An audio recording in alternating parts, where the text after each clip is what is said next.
If you want to be wealthy and happy the rest of your life, just learn this lesson well.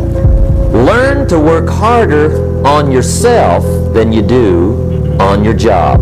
I have found in my experience that income does not far exceed personal development.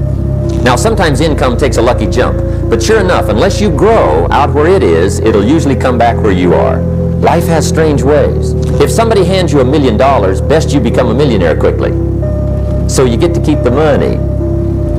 Otherwise, sure enough, it'll disappear. Somebody once said, if you took all the money in the world, divided it up equally among everybody, it would soon all be back in the same pockets. Success is something you attract, not something you pursue. So instead of going after it, you work on yourself. Personal development. Because true happiness is not contained in what you get. Happiness is contained in what you become. If you wish to be successful, study success. If you wish to be happy, study happiness.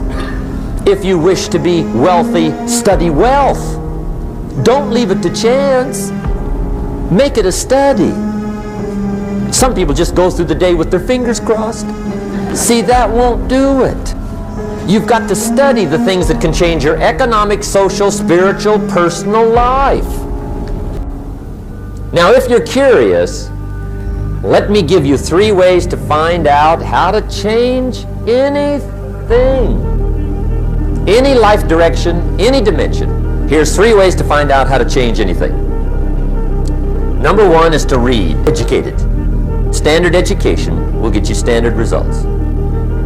And you can check those numbers and see if that's what you want. But if you want to go beyond that, you now have got to become self-educated.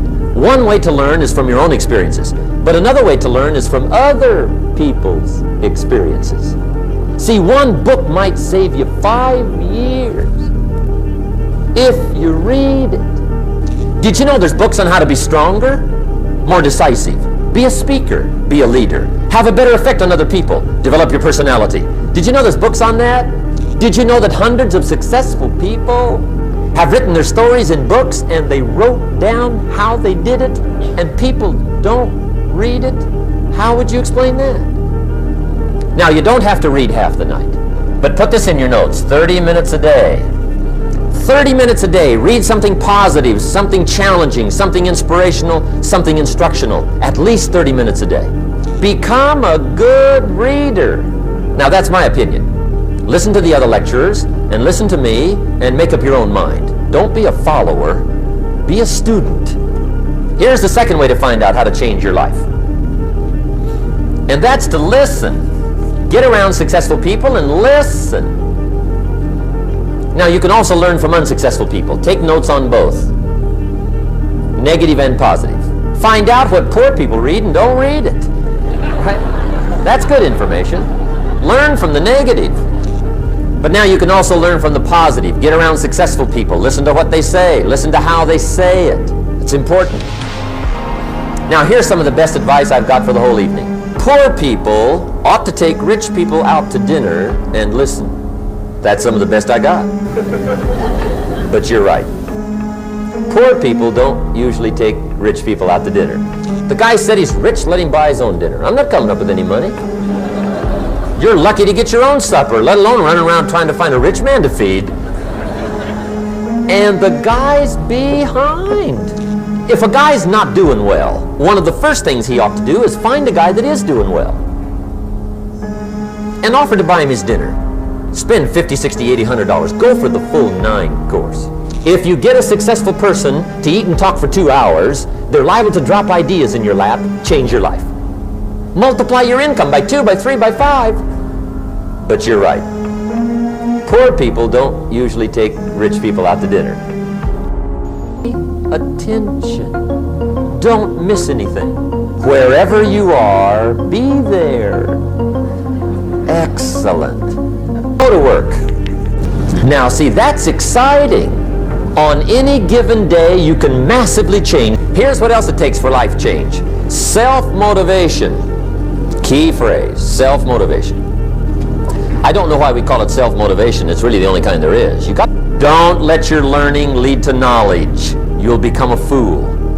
let your learning lead to action, you can become wealthy.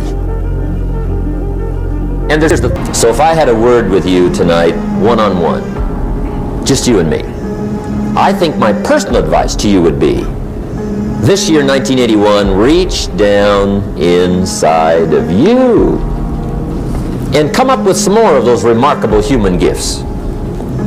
They're there, waiting to be utilized. And then change anything for you want to change. And I challenge you to do that because you can change. See, you don't ever have to be the same again after tonight, only by choice. Starting tomorrow, what are you going to do that'll make a change in your life's direction? Good question. What are you going to do starting tomorrow that'll make a difference? Now see, if you don't do something starting tomorrow that'll make a difference, guess what? It's gonna be the same. And see, that way you can guess what the next 5 years are going to be like. Look at the last 5. Because the next 5 are going to be like the last 5 unless you, major key, tomorrow, change it all. Or change a little, or change something, or don't change. It's choice time. You can do whatever you want. But it's nice to know any day you wish you can change your whole life.